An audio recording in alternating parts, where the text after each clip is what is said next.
Hi, I'm Kevin O'Connor, and welcome back to Ask This Old House, where we'll go anywhere to answer your home improvement questions. This is a beautiful looking kitchen, but in the winter, it's an icebox. So I'm going to show how to install a radiant floor heating system under this wood floor.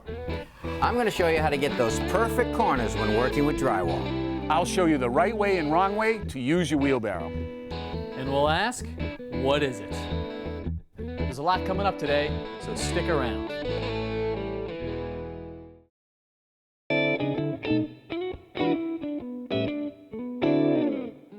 Ralph's kitchen remodel started out pretty small. Our cooktop broke and we had to replace it.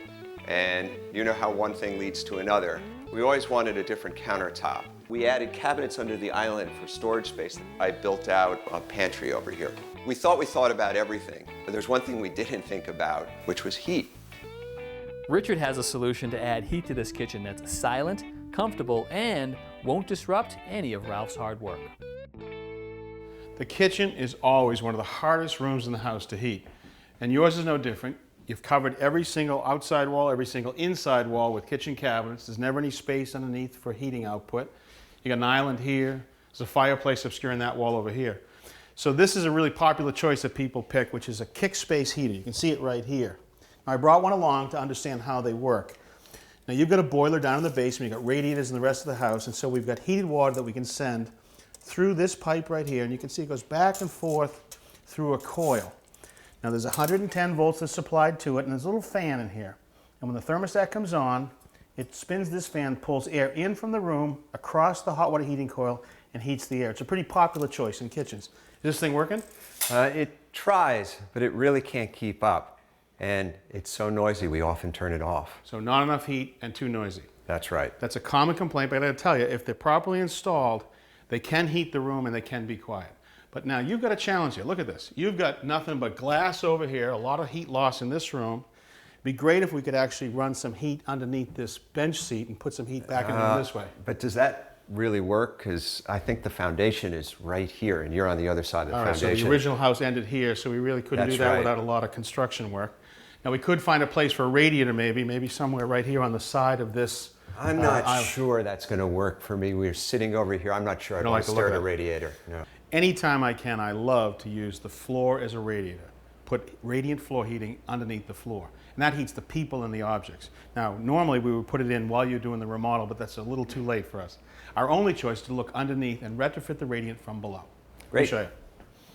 So down here in the basement, we are underneath your kitchen. Now there's some reference points to know where we are. Here's the drain from the kitchen sink. So I know the kitchen sink sits right here. Here is the gas pipe to the stove that's in the island. So I know the island is right above my head right here. And this is the base of the fireplace. So this is your kitchen. So this must be that foundation wall with the bay. Right, there's a bay window just outboard right here. So what we want to do is take PEX tubing, it's a super plastic, and we're going to run warm water through it. We're going to snap that tubing up into this aluminum transfer plate right there. You see it? So now we take the heat that's in the water and we conduct it to this transfer plate, and that conducts up into the underside of the subfloor. So for us, we want to put these tracks attached to the underside of the subfloor like this. That's good, Evan.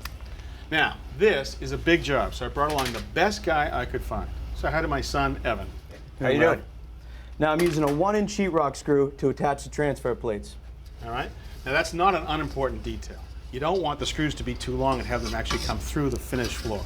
So you can see Evan's now putting the second row of tracks beginning, and you want them to be about 8 inches on center. A joist bay is 14 inches on center, so we're going to put them on each edge.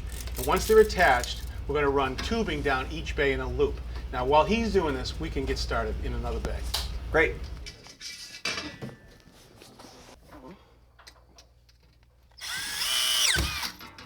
Now Ralph, it's very important that the transfer plates are flush with the subfloor. So what we're going to do is we're going to take out these screws sticking down.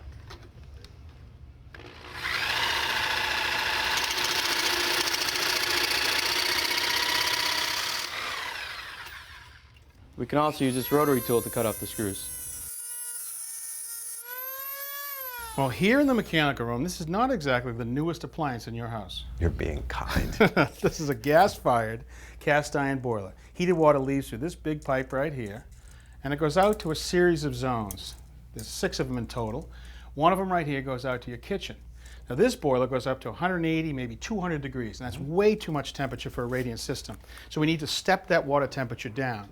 So what we always have used is some version of this, a mixing valve.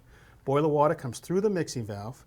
A circulator pump pushes that water through a manifold. The water goes down through the radiant tubing, might go through those plates, and it gives up its heat to the floor. And that means this water temperature cools. Now the cooler water continues back, goes back through the mixing valve, but it doesn't all go back to the boiler. Some of it comes back here to mix and leave a lower water temperature at the radiant than at the boiler. Okay. Now the best way to control a radiant system is to have some sort of weather responsive control. That means there's a mixing valve actuator or a motor, a weather responsive control, and an outdoor sensor.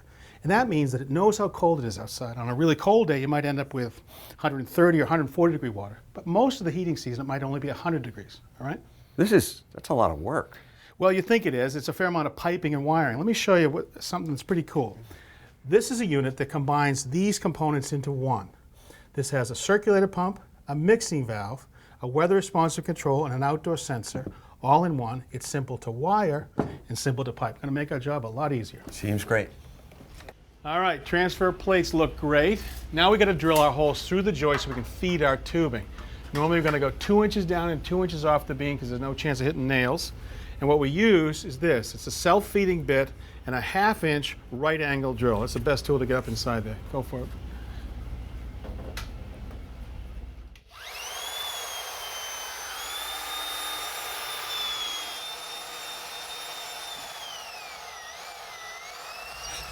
Okay, so I have secured the manifold to the wall using a couple of masonry screws. Now this manifold is really important to us. Now instead of running one loop under the entire kitchen, I'm actually going to have 2 loops.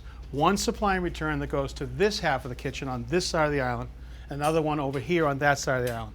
Those tubes will all feed back to the manifold, and we can adjust the flow to either one of those loops right here. Okay. So now this is a decoiler, and this is our tubing right here.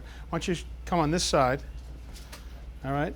Now this decoiler is going to be really handy for us to be able to weave the tubing. So now you can see that it tips this way, and when I need to, I'll need you to feed it, but also to take the twist out of it. All right, here we go. Okay. So now I want to take the tubing and pull it. Keep feeding it to me, Ralph. Okay. Okay. Now I create a loop like this. Keep feeding to me. Keep feeding to me. Keep feeding to me. Okay, now I'm going to weave the next one. Evan, come grab this next one, please. And now the key for us is to advance the tubing on each of these loops until I get enough to pull that first loop all the way down the bay. Okay, keep coming to me. Feed me. Not around the pipe. Good. Okay. So now give us slack, Ralph. Okay. Okay.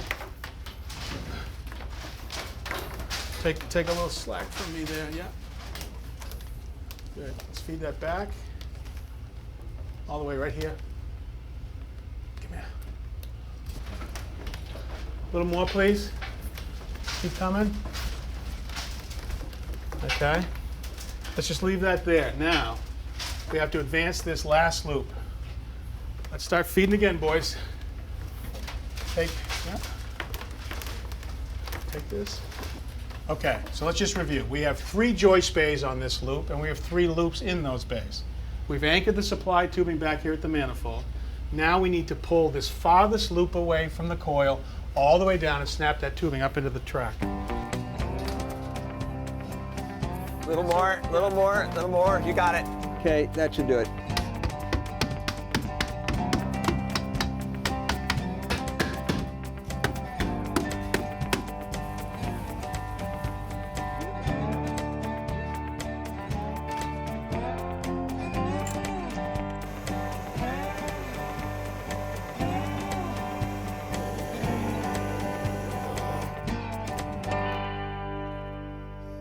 PEX is all done. How's it going in here? All right, good. I got everything soldered here.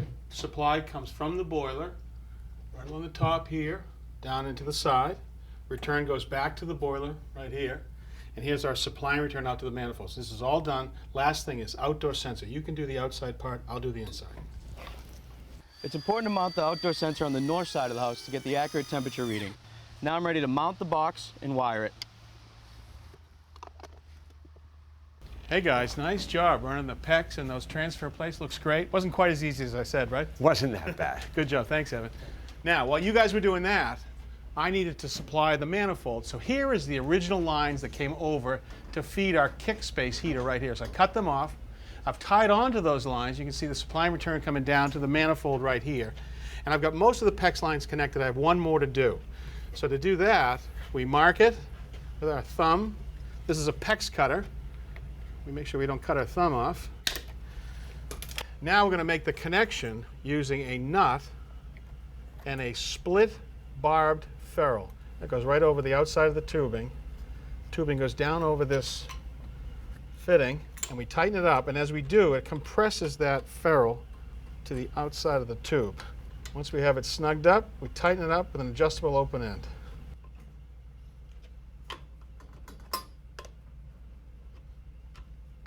All right, one last thing for you to do, Ralph, is to insulate. We want to get at least fiberglass bed insulation like this into every single bay, and you can't insulate too much. The more we insulate, the more heat transfers up, all right? I'll leave that for you. Makes sense. For me, I have to actually fill the heating system and to purge all the air out, and once I do that, we'll be able to turn it on, you'll have a nice warm kitchen. Really appreciate your help.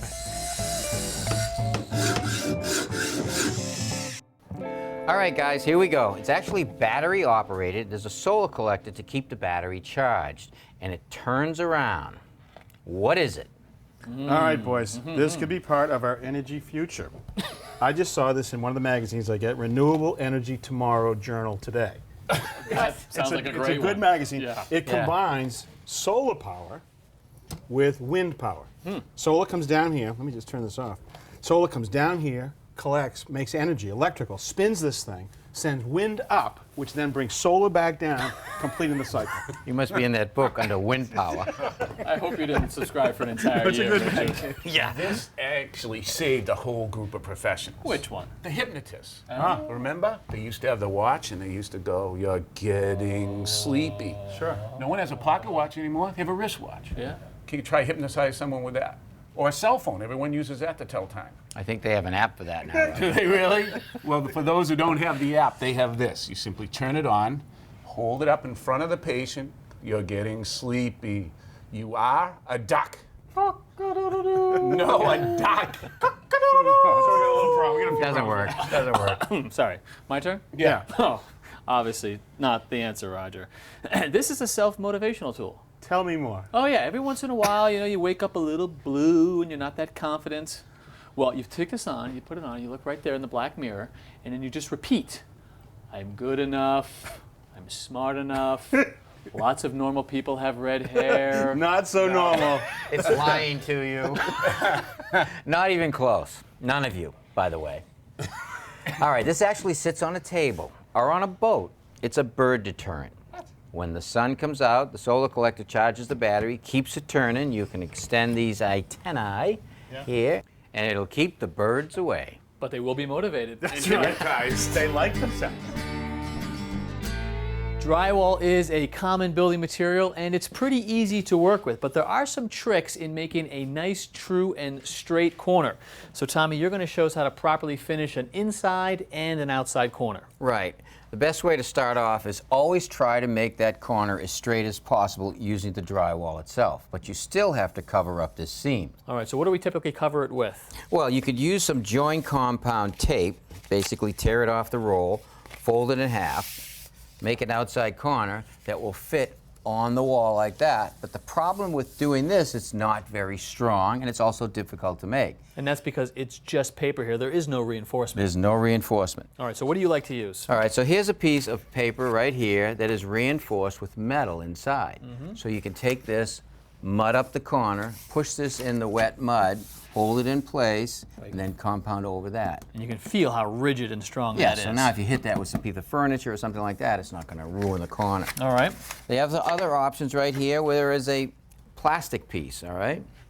It's perforated, so it'll sit right on the wall like that, nice and straight. Now you can put this on the wall a couple of different ways. You could mud up the corner, push it into the wet mud. You could actually put some nails in it if you're going to use a nail. This is a drywall nail right here. You can actually see the ring shanks on it that holds in the wood really well. Another way is contact cement.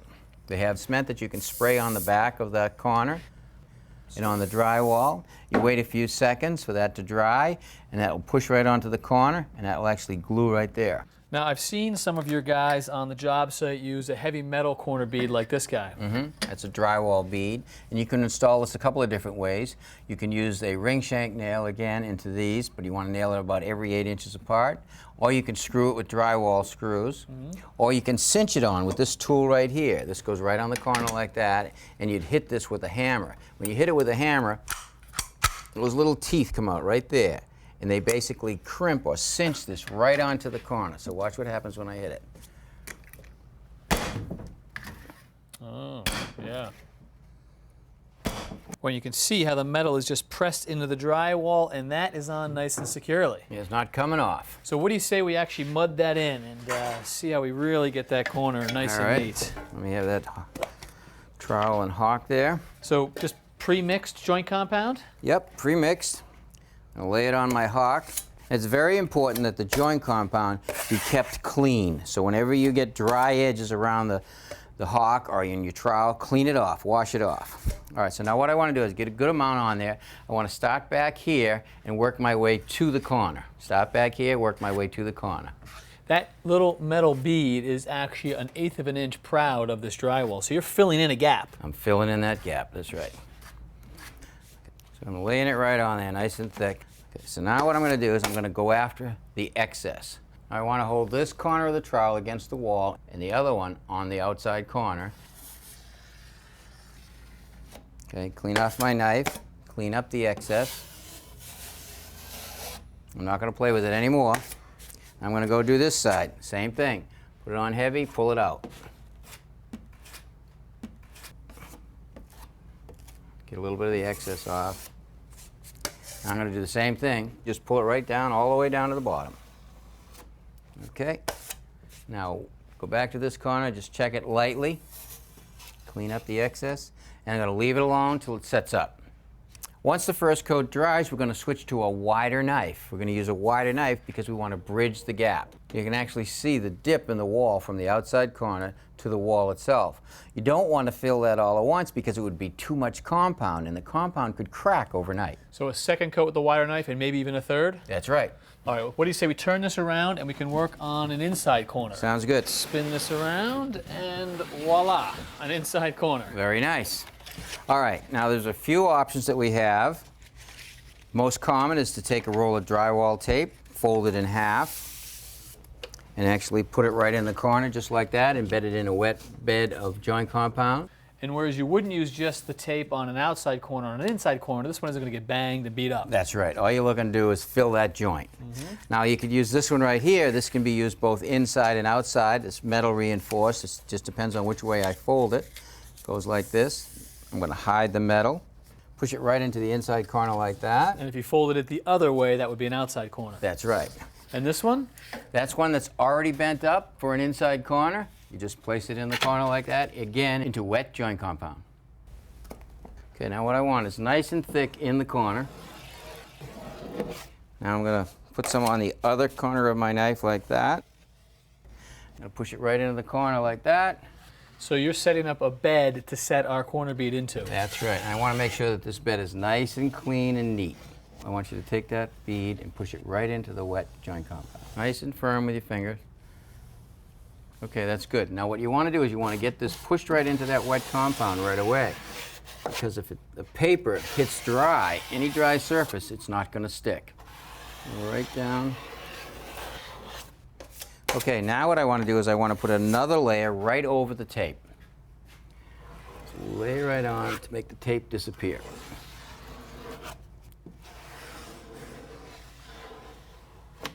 Okay, now I'm going to run another one down the other side. Building it right inside the inside corner like that. And the trick is to make sure I feather this edge right down to 0, so I'm pushing really hard on this side of the knife. That will feather the joint compound right into the corner. Bring it right down. All right, now you notice that the corner is pretty uneven inside. Now I can smooth that right up using a different trowel. This is an inside corner trowel. I take it and I put it in the inside corner, equal pressure right down the center of the knife. I drag it right up the wall in the corner. And my corner is clean, and I have compound on both sides of the knife. And look how perfect that corner is, Tommy. Nice job. Thanks. Once in a while you get lucky. Roger, I don't think I've ever seen you on a job without at least one wheelbarrow working. Well, for us, it's one of the most important but simplest tools we have. But there are a few tips you need to know when you're using it. Most of them have a rubber tire with a tube on the front that you inflate this to about 30 psi. The other ones have a solid rubber tire on them that never goes flat. So why not use a tire that will never go flat? When you run this tire with air in it, you get a little absorption as you go along. When you use this, you feel every bump all the way. All right, so keep them inflated. Yep. Now you notice that this one has a grease fitting on it. It is very important to keep these greased. You've heard squeaky wheelbarrow before.